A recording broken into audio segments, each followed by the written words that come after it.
सबसे पहले मंच पर विराजमान हमारे तमाम पुरखों को नमन। साथ ही सलूम्बर की इस सोनारा की पावन धरा पर आप सब तमाम सामाजिक क्रांति के अग्रदूत, सामाजिक न्याय और अपने हक अधिकार के लिए लड़ने वाले भाई थावरचंद जी के साथ में जो बर्ताव हुआ, उनके समर्थन में आए हुए तमाम भील प्रदेश के गणवीरों को मेरा लाख लाख जोहार। साथ ही आज के इस मौके पर मैं विश्व आदिवासी अधिकार दिवस की आप सबको शुभकामनाएं देता हूं। और मुझे आज बड़ी खुशी हो रही है कि मेरे समाज के अंदर लोकतांत्रिक व्यवस्था जाग गई है, सच और झूठ को पहचानने की ताकत आप में आ गई है। और आज के दिन हम हमारे अधिकारों के लिए तो बात करेंगे ही करेंगे, लेकिन हमारे थावरचंद जी जो विधायक हैं, उनके साथ में जो बर्ताव हुआ है वो हमारे लिए दुख की बात है। आज आप सब यहां पर विराजमान हो और धरने पर बैठे हो। मैं यहां से कलेक्टर महोदय और राजस्थान की सरकार और देश की मोदी सरकार को कहना चाहता हूं कि तुम जिस राष्ट्रवाद की बात करते हो, भाईचारे की बात करते हो, हम आपसे पूछना चाहते हैं कि इस देश के अंदर लोकतांत्रिक व्यवस्था के माध्यम से जनता को अपने चुनने हुए नेता के लिए बोलने का अधिकार होता है, उसके अधिकारों के सुरक्षा के लिए लड़ने का अधिकार होता है।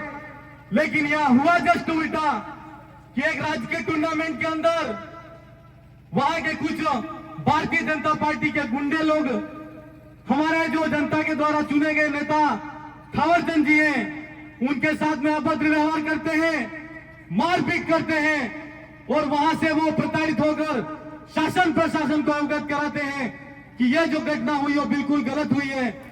तो मैं यहां से पूछना चाहता हूं कि आपकी सरकार के अंदर शासन प्रशासन न अभी तक एक विधायक ने धरना लगाया है और अभी तक उनके खिलाफ में कार्रवाई तक नहीं हुई है, तो भारतीय जनता पार्टी की सरकार के अंदर यह लोकतंत्र खतरे में है, यह मैं आपसे कहना चाहता हूं। लोकतांत्रिक व्यवस्था ही तो हमको हमारे अधिकारों को सुरक्षा के लिए हमारे नेता के साथ में खड़े रहने का अधिकार होना चाहिए था। या तो एक विधायक धरने पे बैठा है तो भारतीय जनता पार्टी की सरकार के अंदर एक आम आदमी की क्या सुनवाई होगी, यह हम सबको सोचने की बात है। मैं आप सबको यह भी कहना चाहता हूं कि यहाँ पर जो कलेक्टर हैं वो मात्र कलेक्टर हैं। वो हमारे दिग्विजय सिंह बता रहे थे, दिग्विजय सिंह जी बता रहे थे कि एक कलेक्टर और एक बाबू जैसा काम कर रहे हैं। पर्ची के जहां ऊपर से आदेश आता है तो वो मात्र आदेश पढ़ के बात करते हैं। और हम अभी उनसे वार्ता करने गए तो क्या कह रहे थे कि मैं इन्वेस्टिगेशन कर रहा हूं, जांच कर रहा हूं। हम उनसे पूछना चाहते हैं, जांच करते करते आपके 5-6 दिन हो गए, अभी तक जांच पूरी नहीं हुई तो न्याय कब मिलेगा? एक विधायक को न्याय नहीं मिल रहा है तो आम जनता को भारतीय जनता पार्टी की सरकार में क्या न्याय मिलेगा, यह पूछना चाहते हैं हम आपसे। आज कलेक्टर महोदय कह रहे हैं कि हम उनको निलंबित नहीं कर सकते।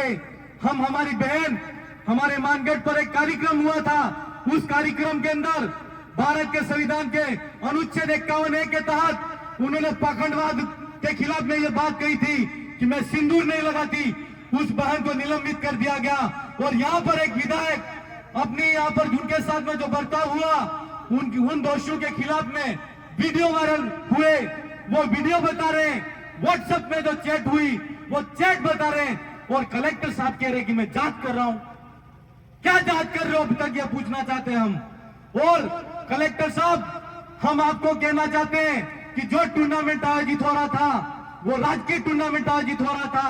और आपको अगर कलेक्टर बने हो और आपको आर्टिकल और नियम नहीं पता है तो हम आपको बता देना चाहते हैं कि जो राजकीय कार्य में बाधा पहुंचाने का काम किया है, यहाँ पर संवैधानिक पद पर बैठा हुए विधायक के साथ में जो बर्ताव किया गया है, तो राजकीय कार्य में बाधा पहुंचाने का आईपीसी की धारा 332 और 353 के खिलाफ में उनके खिलाफ में कार्रवाई होनी चाहिए कि नहीं होनी चाहिए।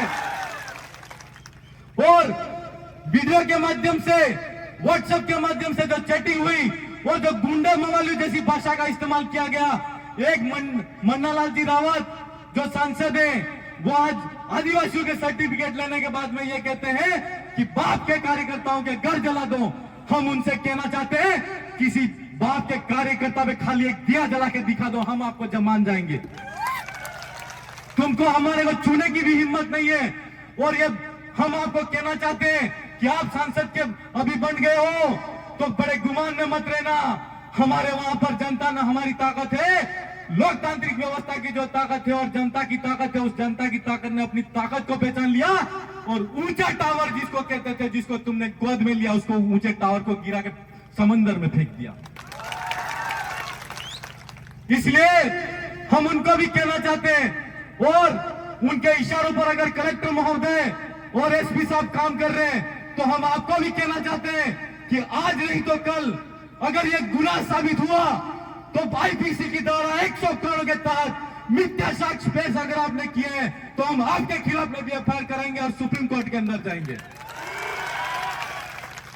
क्या समझ रखा है आदिवासियों को? आज तक आपने ऐसा समझ रखा था कि हम जैसा चलाएंगे ऐसा चलेंगे, लेकिन कलेक्टर साहब हम ये कहना चाहते हैं कि आप कलेक्टर बने हो, अंग्रेजी हुकूमत के अंदर कलेक्टर बनते थे, क्या काम करते थे आपको पता है? क्या काम करते थे पता है? सिर्फ कलेक्शन का काम करते थे। और ये नया नया जिला बना है तो इनको भी कलेक्शन ही करना है, मात्र कलेक्शन के अलावा कुछ नहीं करना। इसलिए ये अभी तक सिर्फ सूचना जुटा रहे हैं और कलेक्शन रुपयों का करना है या पैसों का करना है। लेकिन कलेक्टर साहब हम आपको भी कहना चाहते हैं कि हमारे विधायक के साथ में राजकीय टूर्नामेंट के अंदर उन लोगों ने, चाहे वो शिक्षक हो, चाहे वो आपराधिक प्रवृत्ति के गुंडे भारतीय जनता पार्टी के लोग हों, लेकिन उन लोगों ने गलत तरीके से जमावड़ा करके हमारे विधायक के साथ में जो बर्ताव किया है और व्हाट्सएप वीडियो के माध्यम से जो मारने की धमकी दी है, तो 141 आईपीसी की धारा के तहत उनको जेल का और 3 वर्ष का कारावास होता है। आपको अभी तक धारा नहीं है तो हम बता रहे हैं और आपको कहना चाहते हैं कि आप तत्काल प्रभाव से उनके खिलाफ में कार्रवाई करो। और हमारी एक बहन मानगढ़ पे बोली थी, वो सिर्फ 151 के तहत उन्होंने सिर्फ विज्ञान पे बात कही थी और हमारे पाखंडवाद से हमारे समाज को मुक्ति दिलाने पे बात कही थी और उनको एपीओ किया गया था। और अभी तक जो लोग भारतीय जनता पार्टी की बात करते हैं और उनके खिलाफ में ऑडियो है और हमने कहा उनको निलंबित करो, तो आप कहते हो कि कोई उनके खिलाफ में एविडेंस नहीं बन रहा है। तो हम कलेक्टर साहब आपको भी कहना चाहते हैं कि अभी हमारे 3 एमएलए हैं और मात्र 1 सांसद है, लेकिन आने वाले 5 साल के अंदर राजस्थान के अंदर हमारा सीएम बिठाएंगे, उस दिन आपको भी हम कहां का रास्ता दिखाएंगे, आप देख लेना। क्या समझ रखा है आपने? हम आपको इस मौके पर कहना चाहते हैं कि अभी हमारा डेलीगेशन टीम यहां पर बैठेगा और हम अगले 24 घंटे के अंदर क्या करेंगे और 2 घंटे बाद हमारी बैठक है।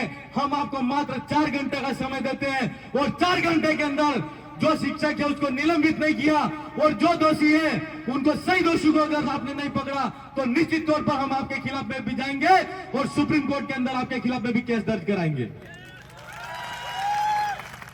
और मेरे भाइयों, यहां पर हमारे साथ में राजकुमार धीरोज जो राजस्थान की विधानसभा के अंदर थे, तो उन्होंने डंका बजाया था।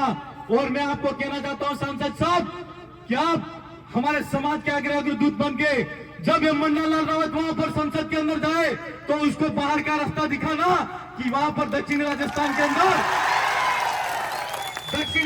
के अंदर आदिवासियों का घर जलाने की जो बात करता है उसके खिलाफ में लड़ने वाला एक शेर भी यहां पर संसद के अंदर बैठा है, ऐसा दिखना चाहिए साहब। और इस मौके पर मैं आप सबको भी कहना चाहता हूं कि अभी आपने ये लड़ाई शुरू की है, तो भाई मेरे उमेश जी बता रहे थे कि हमको लड़ाई मजबूर बन के नहीं लड़ना है, मजबूत बन के लड़ना है और प्रशासन को घुटनों के बल ना देना है, ये मैं आपको कहना चाहता हूं। यहां तक की लड़ाई हमने संवैधानिक तरीके से लड़ी है और आगे की लड़ाई आप ऐसे ही संवैधानिक तरीके से धरना प्रदर्शन के माध्यम से हमारा विरोध प्रदर्शन कराते रहेंगे। और भाई थावरचंद जी को जब तक न्याय नहीं मिलता तब तक उनके साथ में कंधे से कंधा मिलाकर खड़े रहोगे। मैं हाथ खड़े करके आप आश्वासन दो और विश्वास दो कि आप इनके साथ में खड़ो हो कि नहीं खड़ो, खड़ो, ऐसे ही खड़े रहने का है।